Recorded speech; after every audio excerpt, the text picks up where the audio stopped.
Hello BookTube, I'm Jonathan and welcome to Words in Time.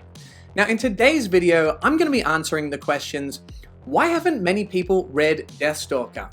And should they? The reason why I decided to pick up this book was because of a fantastic pitch from my friend Ilan. He told me, if the Hyperion Cantos is fine dining, then Deathstalker is a greasy bucket of fried chicken. And let me tell you guys, this is some tasty Sword and Planet sci-fi. So what is the premise for Deathstalker? Well, in a galactic empire ruled by fear, Owen Deathstalker unexpectedly finds himself outlawed with a bounty on his head. Fleeing the forces of the Empress, he embarks on a journey that will introduce him to outlaws, reveal family secrets, and set him on a collision course with the power of the throne. So if this sounds a little tropey, I agree with you. Deathstalker is somewhat of a parody of the genre, but I think that parody comes from a place of love for the genre. I think Simon R. Green does take the world of Deathstalker seriously, just not too seriously. And I think how he does that is he takes a number of familiar fantasy and sci-fi tropes and just cranks them up to 11. If you're looking for some heavy and dense sci-fi, then I'm not sure that this is going to hit for you, but if you're willing to buy into the kind of pulpy and over-the-top world of Deathstalker, then I think you're going to have a lot of fun with it. Personally, I went into this series being a little bit skeptical. If you look at the cover art for this mass-market paperback edition that I have here, it's not something that I would typically be drawn to, but within just a few chapters, I was fully on board, and that was because of Simon R. Green's sense of creativity and style. And the first place that was evident for me was in the characters. Deathstalker features an ensemble of characters, and I don't think it's going to impress you with its depth of character exploration or insight, but what I appreciated about the characters was how well defined they were and how they each had their own sense of flair. There's quite a few characters, I don't want to touch on all of them, but just to give you a quick taste, I want to introduce you to 3 of the Deathstalker characters. So first we have Owen Deathstalker, and he is the leader of an infamous clan, but rather than wanting to focus on politics or wars, he really just wants to be left alone with his history books. And I found it really enjoyable to follow this somewhat naive and self-interested Owen just be thrown into an endless series of chaos. Next, we have Valentine Wolf, and he is the eldest son in a powerful family, and he is a drug addict and a disappointment. But he is also charismatic, sinister, and absolutely hilarious. And third, we have Ruby Journey, a bounty hunter and certified killer. She's also an incredibly loyal friend for the right price. So I think from the character names alone, you can get a little bit of a feel for what this series is like. And what really made me like these characters was the dialogue. I think especially in terms of the political sparring and the banter between friends, I think the dialogue was really sharp and laugh out loud funny at times.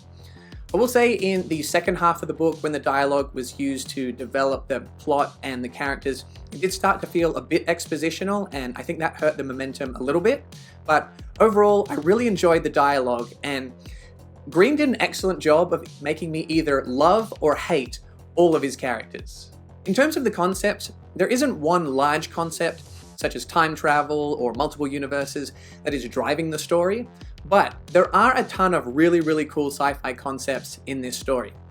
Just one quick little example that I wanted to give you guys is that the Empress has a torture device. It is a sphere, which you can be put inside, and inside the sphere, time can be manipulated. So they can put you in there, interrogate you, turn a dial, and time will advance 10 years. You will age 10 years inside the sphere.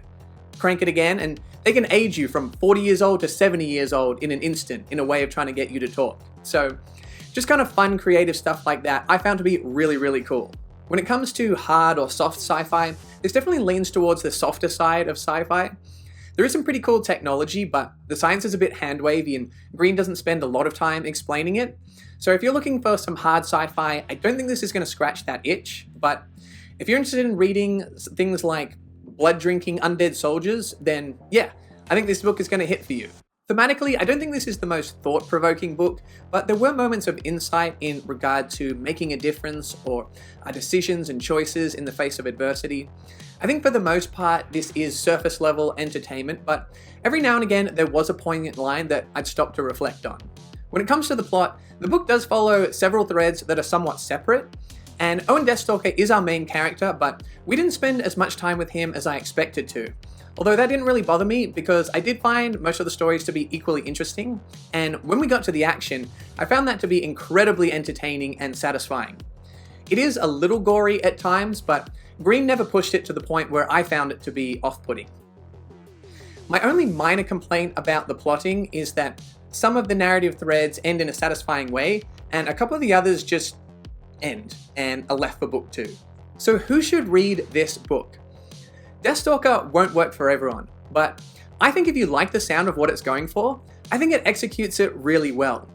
I've been trying to think of a comparison to make, and what comes to mind isn't actually sci-fi or even a book. What Deathstalker actually reminds me of is action comedy films from Shane Black or Joe Carnahan. Black wrote Lethal Weapon, The Last Boy Scout, Nice Guys, and Carnahan wrote Smokin' Aces, The A-Team, and Stretch. I think if those two guys got together and wrote a Sword and Planet space opera, it might end up looking something a little like Deathstalker. So what is my rating? Well, for me, this is one of the most fun sci-fi books I've read. It has stylish characters, funny dialogue, cool sci-fi concepts, and entertaining action.